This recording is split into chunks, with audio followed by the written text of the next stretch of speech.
ইতিমধ্যে আমরা জেনেছি যে জামাত ইসলামী এবং ইসলামী আন্দোলন আবারও 5 দফা দাবি নিয়ে তারা মাঠে নেমেছেন, আন্দোলন করছেন এবং তারা বলছেন যে পিআর পদ্ধতি তারা চান। পাশাপাশি আওয়ামী লীগের পুনর্বাসন নিয়ে একটি অভিযোগও আছে। তারা আবার এটাও বলছেন যে তারা আন্দোলনে থাকলেও ফেব্রুয়ারিতে নির্বাচন চান। তো এ নিয়ে কি তথ্য আছে আপনার কাছে?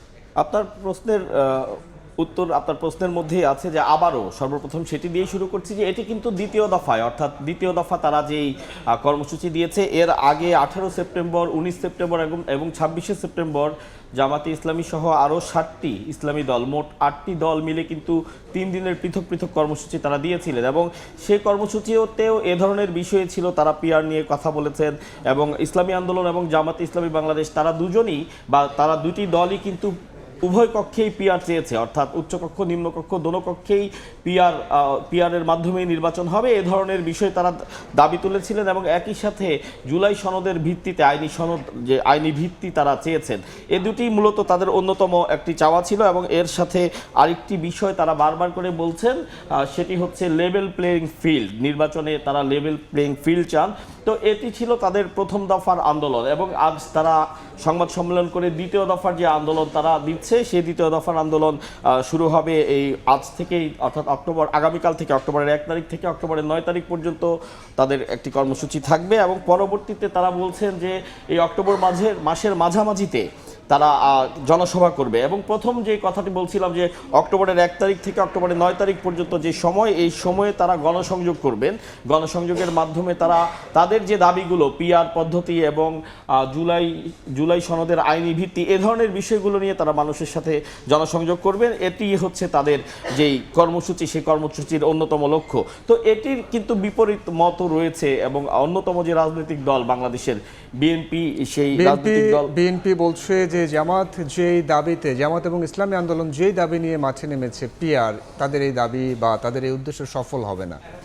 তো এটি কিন্তু আসলে নতুন বিষয় নয়। আমরা বেশ কিছু সময় ধরেই দেখছি আসলে জামাত ইসলামী বাংলাদেশ এবং বিএনপির মধ্যে মূলত এই একটি বিষয় নিয়ে একটি দ্বিমত চলছে এবং সেই দ্বিমতটি আমরা দেখেছি যে ঐক্যমত্য কমিশনের যে বৈঠক হয়েছে সেই বৈঠক শেষে সাংবাদিকদের সাথে যে কথা বলেছিল জামাত ইসলামের প্রতিনিধিরা সেখানে ছিলেন, বিএনপির প্রতিনিধি সালাউদ্দিন আহমেদ অধিকাংশ সময় সেখানে উপস্থিত ছিলেন।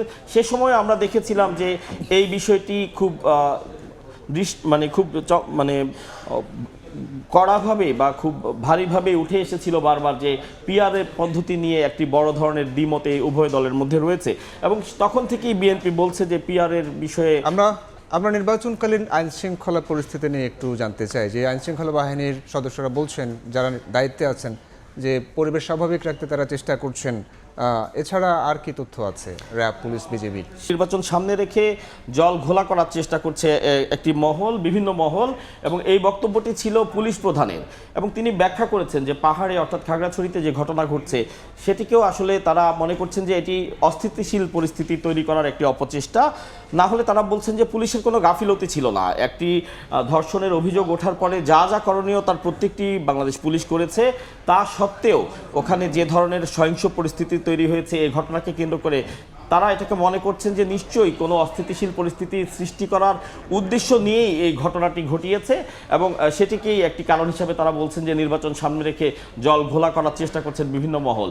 এবং এর পাশাপাশি আরেকটু বিষয় বলতে চাই যে র্যাবের মহাপরিচালক তিনিও আজকে একটি সংবাদ সম্মেলনে সাংবাদিকদের সাথে কথা বলেছেন এবং তিনি বলেছেন যে ভোটের পরিবেশ ঠিক রাখতে দাগী আসামিদের বা দাগী অপরাধীদের ধরা হচ্ছে। কারণ বলা হচ্ছিল যে ভোটের পরিবেশ, সেই ভোটের পরিবেশ বিনষ্ট করার পেছনে নানান মহল জড়িত আছে এবং এই যে নানান মহল জড়িত আছে তারা কিন্তু এই দাগী অপরাধীদেরকেই ব্যবহার করে পরিস্থিতি নষ্ট করার চেষ্টা করবে। এবং একই সাথে একটি উল্লেখযোগ্য জিনিস আছে, সেটি হচ্ছে যে প্রচুর লুট করা অস্ত্র এখনো উদ্ধার হয়নি, যেগুলো উদ্ধারেও তারা কাজ করছেন। এই সব মিলিয়েই আসলে র্যাব, পুলিশ বলছেন যে নির্বাচন যেন সুষ্ঠুভাবে সুন্দরভাবে অনুষ্ঠিত হতে পারে সেজন্য তারা প্রস্তুত রয়েছেন।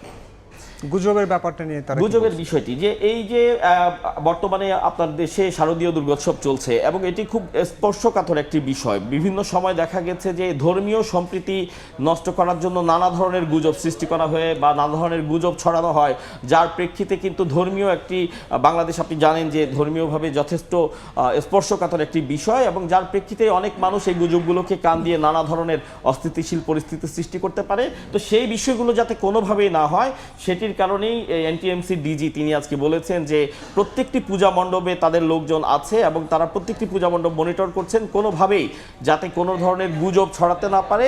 কোনো ধরনের গুজবের বিষয় তারা দেখলে তাৎক্ষণিকভাবে সামাজিক যোগাযোগ মাধ্যমে তা কিন্তু তারা কাউন্টার দিচ্ছেন, এমনটিও তারা বলেছেন। কাউসার, আপনাকে ধন্যবাদ। ধন্যবাদ।